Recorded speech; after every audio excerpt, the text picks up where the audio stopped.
Caught my husband risking our daughter's safety after ruining countless things and called him a liability. Now he's completely ignoring me. I 34F have been with my husband, 37 male, we'll call him Nathan, for 8 years. Ever since our daughter, 3F, was born, I have been unable to trust Nathan with anything no matter how small. Background context: when I was 19 after a semi-truck driver fell asleep at the wheel and turned my car into scrap metal with me inside it. I have enough metal holding me together that I light up like a Christmas tree for TSA and physically impaired with good days and bad days. I used a portion of my settlement check to buy a house outright and have it retrofit to accommodate my needs, as I'll eventually require a wheelchair. I work in software development as it's fun and nobody cares if I work from bed on bad days. My husband has not worked in 5 years. Which has been fine until our daughter was born. Between the settlement money, a paid-off house, and my salary, I enjoyed having him here with me. He contributed by handling most of the domestics. We pay for a weekly cleaner with monthly deep cleaning because it gave us more time together. Ever since our daughter was born, it was like a light switch turned off in his head. For our daughter, he would buy the wrong size diapers. Not fully mixed bottles. Put diapers on backwards. Leave out poop-covered wipes. Forget to latch cabinets. This past week, he has gone to the store 3 times because he keeps coming home with the wrong size socks and shoes for her. I eventually just ordered the right ones on Amazon. For me, he has tried to help me with my weekly pill organizer fill up and several times has spilled the contents of new medications all over the floor. Then, not seeing that he didn't get all of them off the floor, he has repeatedly brought me grapefruit juice to take my medications with, a huge no. He has repeatedly forgotten that I can't have dairy and puts milk in my coffee. Or cheese on a burger. He has broken so many things of mine from being careless. He shattered my laptop because it slipped out of his hand when he tried to pack it for a trip. Even after I said I would pack my own electronics. We've lost so many spoons and forks to the disposal. He tried to replace the head gasket in my car and over-torqued the engine bolt, which shattered inside the block, and 2 different shops said they couldn't repair it. We ended up getting a new vehicle because a replacement engine would have cost $11,000. A week later, he crashed the new car into the garage door because he thought he'd press the brakes, not accelerator. He wanted to do TikToks and streaming as a hobby. I supported him initially. But I quickly noticed a pattern. Anything regarding our daughter or me, he was sloppy and careless. He never whooped his own stuff. He would build entire sets to stream or make videos with, leave the garage, and leave his brain in the garage. It came to a head 4 nights ago. He streamed himself building a new set piece. 9 hours straight. Meanwhile I worked, clocked out early to pick up our daughter from summer camp, cooked and fed both of us, got her ready for bed. He came out to help put her to bed. I let him know that I needed to get some work done and would be in my office. And I asked him to take the trash out. He says he will. 2 hours later, I left my office and the house felt really warm. He'd taken the trash out, but left our front door partially open. And was back in the garage with his game volume really loud. I panicked since our daughter is able to get out of bed and thankfully she was sound asleep. But she could have easily toddled right out of the house and he wouldn't have noticed. Then I noticed a stovetop burner was on. With a small pot on it with nothing inside. I didn't use the stove for cooking that night. I popped my head into the garage and said, "Hey, I need you for a minute." I informed him of the door situation and he responds, but I locked it." We checked the camera and no, he did not. I asked about the burner being on and he said he was planning to make ramen and forgot. He pulled the still hot pot off the burner and put it straight into the sink on top of our daughter's favorite plastic plate. Which is now ruined. I'll admit I overreacted and screamed, "What are you doing?" He realized what he'd done and pulls the pot off our daughter's plate. And straight onto the countertop. I grab it quickly and run it under water to cool it down. I tell him I can't tonight. I can't deal with him. I'm taking my meds and going to sleep. He gets a cup from the cupboard, and sets it straight onto the burner that had been on. I hit my limit. I started crying. He kept saying that it was fine, things happen, it's just an accident, he's had a rough day from streaming, he's just tired. Why am I crying? It's just a cup. We can replace it. The anger hit and I said it's because I have a liability and not a partner. He said, "What the fuck does that mean?" I screamed that it's because I can't trust him to do anything. That I'm always having to watch him like a child. Always having to bear the costs of his mistakes.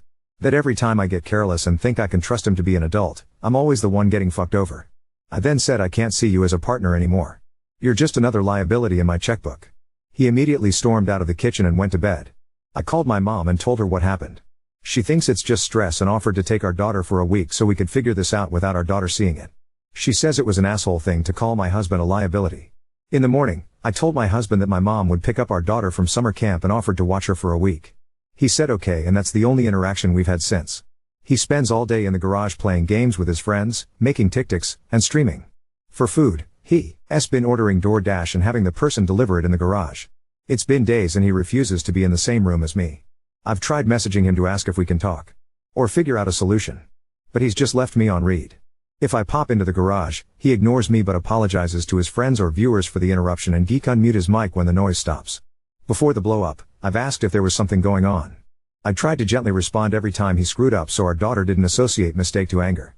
I asked him to schedule with a doctor to see if something was going wrong medically. He always said I was overreacting, people make mistakes. And didn't see an issue, even when the same mistakes kept happening. When I tried to get him to understand that it was concerning just how expensive his mistakes were getting, he'd wave it off as it's not like we can't afford it. I love him dearly, I just miss the person he was before we had a child. The one I could trust and rely on. Did I screw this up forever? Was I being too harsh on his mistakes? Update 1. I'll reply some questions. 1. Why does my husband not work? He can easily find employment, but we both agreed that the pay was never worth the toxic environment of his field unless he wanted to start his own business, which he did not. He worked in home repair and renovation. It was gross how his coworkers spoke of and treated women, female customers and coworkers alike. He saw many female coworkers be sexually harassed into quitting. He hated how gross it made him feel when sales and adjusters would take advantage of women. Yes, selling inferior and unnecessary services at a premium is a thing. If he said anything, his hours would get cut until he left. He left one job on the first day because his boss left a screaming voicemail for not selling a refrigerant service to a young black couple who didn't even need refrigerant. Yes, he's got documentation and reported multiple employers to the state labor board. And checked back. Nothing was ever done to our knowledge. He's also tried a factory job and a warehouse since leaving the trades. Both heavily penalized him for needing scheduled time off for my medical needs. There's no worker protection here for any of that until FMLA, unpaid, which takes a year to be eligible for. Yes. It is a privilege to walk away from a paying job with your middle fingers held high. I have done the same many times, but I'm happy where I'm at right now because it's the opposite of toxic. I'm thriving and our company has a no penalty, unlimited paid sick/medical leave policy that is strictly enforced at all levels of management. Any lead who penalizes people for taking leave gets sacked. A unicorn of a company. Add in a child and short of finding another unicorn employer who won't penalize him for needing time off for me or our daughter, such as when daycare closed for a week due to an RSV outbreak, puts him out of the workforce until either I stop working or our child old enough to not need consistent monitoring. Last reason for this dynamic is that although I'm disabled, my job pays almost double the highest salary he's ever had. With no reduction in pay for needing time off. It doesn't make financial sense for us to switch who the working partner is. 2. Does my husband have a large following or make money from streaming/TikTok? No. His lives have an average of 6 viewers. And his Twitch has 3 followers. When we did our taxes, he didn't get a $1,099 and he showed me that he'd got all of $6 from TikTok live gifts. Nothing from Twitch. His viewer counts are about the same as end of last year. 3. Why do we still have a weekly housekeeper and have our daughter in summer camp and part-time daycare? I hate the dynamic of one spouse working a single job for 40 hours a week while the other juggles simultaneous domestic duties, child rearing, care, enrichment, socialization, and essentially being on call 24/7. I vow, LD not want those expectations of me and couldn't fathom putting all of it on someone I love and cherish. If my husband did all of the activities and field trips that daycare did, his evenings and weekends would be taken up by domestic duties that I would physically struggle with assisting. The weekly housekeeper helps prevent deferred cleaning paralysis, where small missed things pile up into unwieldy monster tasks and struggling with where to start. The monthly deep clean and organization has been a world of self-care as we navigated to having an infant and the transition from infant to toddler. 4. The allowance thing. Yes. I wanted a dynamic where my husband had his own money even if he was not working a paying job. Maybe I've been on social media too long, but I've read so many stories of non-working spouses, albeit mostly women, being financially abused or unable to leave marriages because they did not have access to money they could save up in private. Should I have stopped it sooner when our dynamic became too unbalanced? Yes. I own that. 5. As for what happens if/when we divorce, the house and settlement balance is in a trust completely separated and as far as my lawyer can tell, out of his reach. Alimony would be up for a judge to decide, but between my documentation, that his licenses/certs aren't expired, plus my continual medical costs, Teresa good chance of not being obligated. Hopefully that answers most or all of the background related questions. On to the update. Friday I finished work to the smell of food being cooked. My husband was plating dinner on the table when I left my office. He said he wanted to talk over dinner. Some people had given me a heads up that my story was on multiple TikToks and I'm grateful because it meant being prepared for the possibility he would see it. Which, I have feelings about my post being used for content on the very platform my child and I have been neglected for. Not good ones. He did see one. He asked if it was me and I told him the truth. Yes, I wrote it. Yes, that's how I feel. And yes, I read the comments on Reddit. And no, I won't delete or change how I write about him just because I know he can see it. I don't know how to describe his reaction, But he said he'd spent the last day reflecting on just how bad could it be for so many medical diagnosis suggestions be given as reason and justification. He did say that he's not ADHD. His mom was addicted to opioids and Ritalin when he was a kid, and she tried to get numerous doctors to have him diagnosed ADHD. She had him believing he was, so he also sought out 2 opinions once he was an adult. He didn't learn about her addiction until his mid-20s. He did seek therapy once he was aware that his mom was trying to use him for pills. He said he was willing to see a psychiatrist one more time, but he doesn't think he's ADHD or autistic at all. He does think he might be depressed though. If not depressed, he will ask about some of the other medical suggestions if it will ease my worry or rule out a major problem. He did sound genuine in this, but something he said is sticking with me. He said it jokingly and apologized as soon as he saw the hurt in my eyes. That everyone saying there's something wrong in his brain must be onto something, since he chose to love and marry someone medically fragile, knowing our life together would be anything but normal.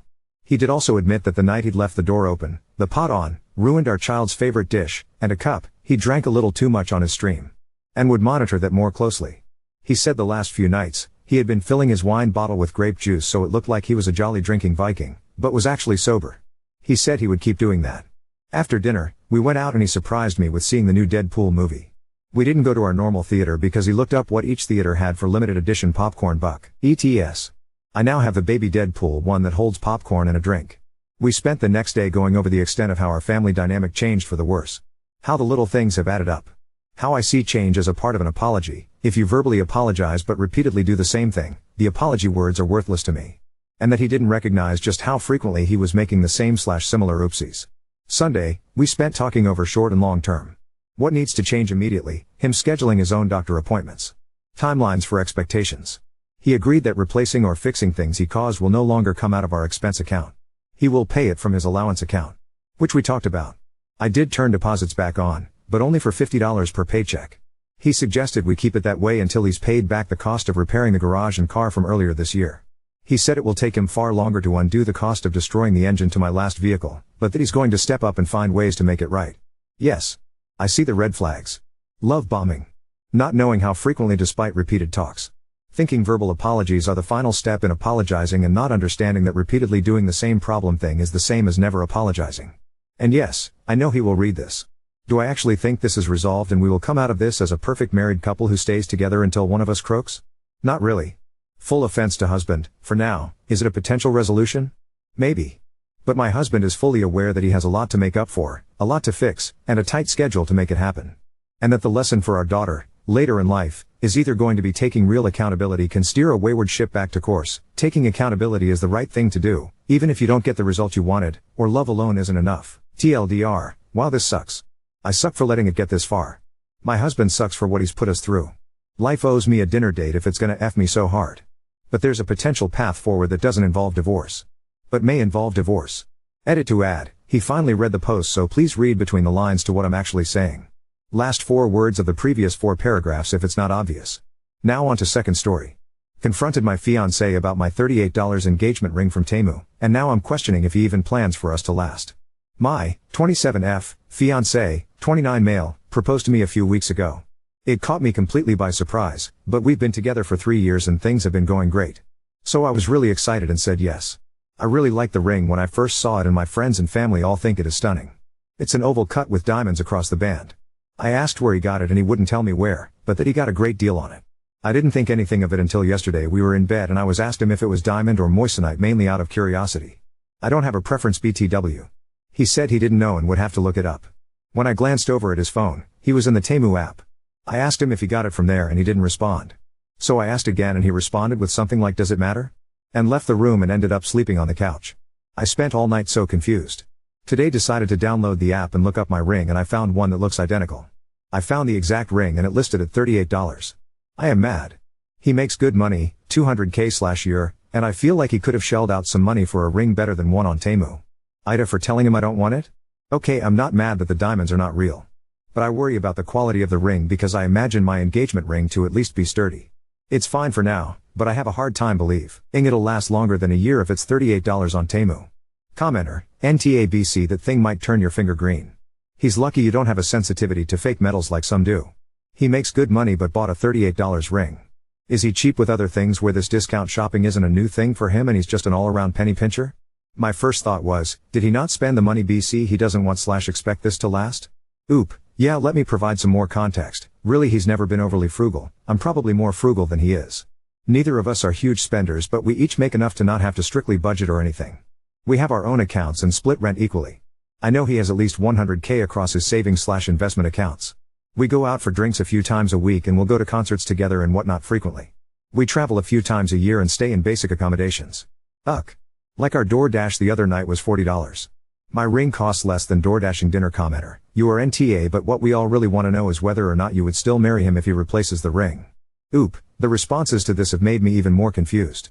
People saying it could be a loyalty test, that he doesn't want me to be able to sell it if we divorce, or that he doesn't plan to be with me for long. I have a pit in my stomach. I haven't considered breaking things off, but that was before I wrote this here.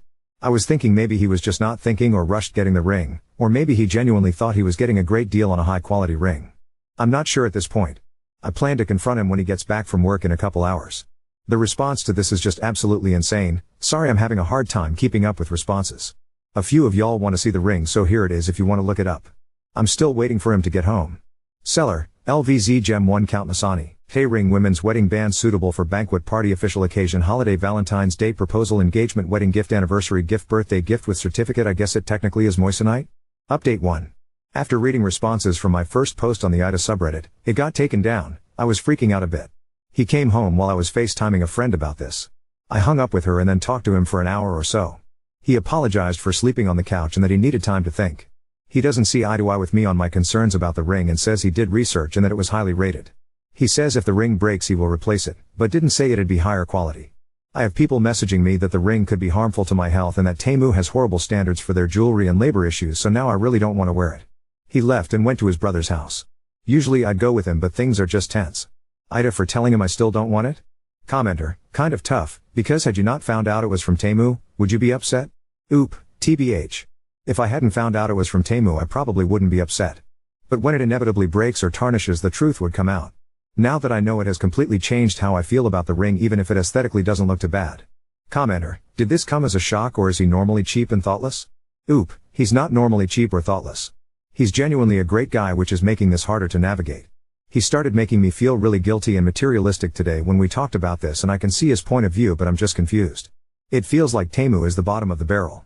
I'd be happy with a cheap, decent quality ring from Etsy or anywhere else. I don't really care about the price itself, it's more about the quality and feeling like he doesn't really value me way I thought he did. I want to clear up these gold digger rumors. BC, this isn't only about the cost of the ring. I only mention these things for context, not BC. I feel he owes me something in return.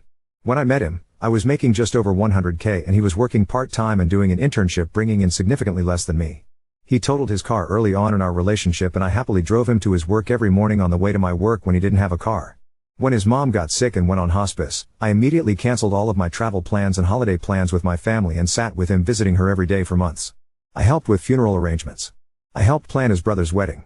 I even loaned him money for a new car once he started his new job. He did pay me back BTW.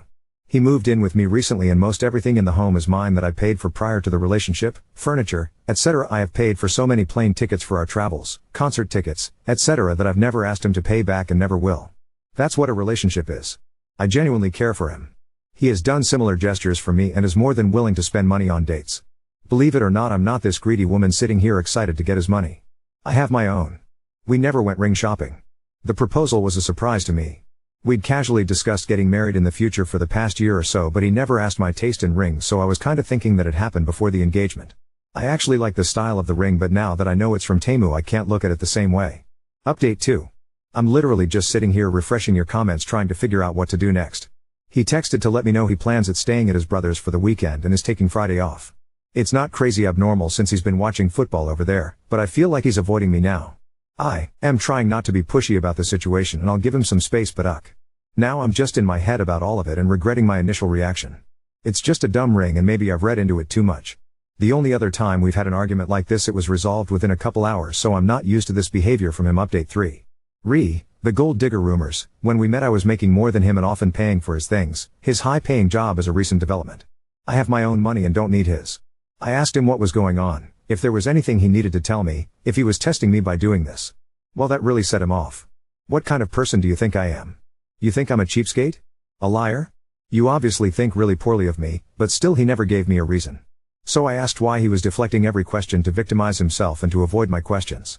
He tried to leave again. So I tried de-escalating and told him I see where he's coming from, but I need to know if he still loves me. He was immediately apologetic and still wants to get married. He said I can just pick my ring out and buy it with my own money. He said he's sick of talking about this and it's water under the bridge now. He's acting like his normal self again since this convo. I hear him out there skipping around and humming to himself all happily, and it's actually pissing me off. Maybe I'm being dramatic, but I don't think I can handle a marriage with someone like this.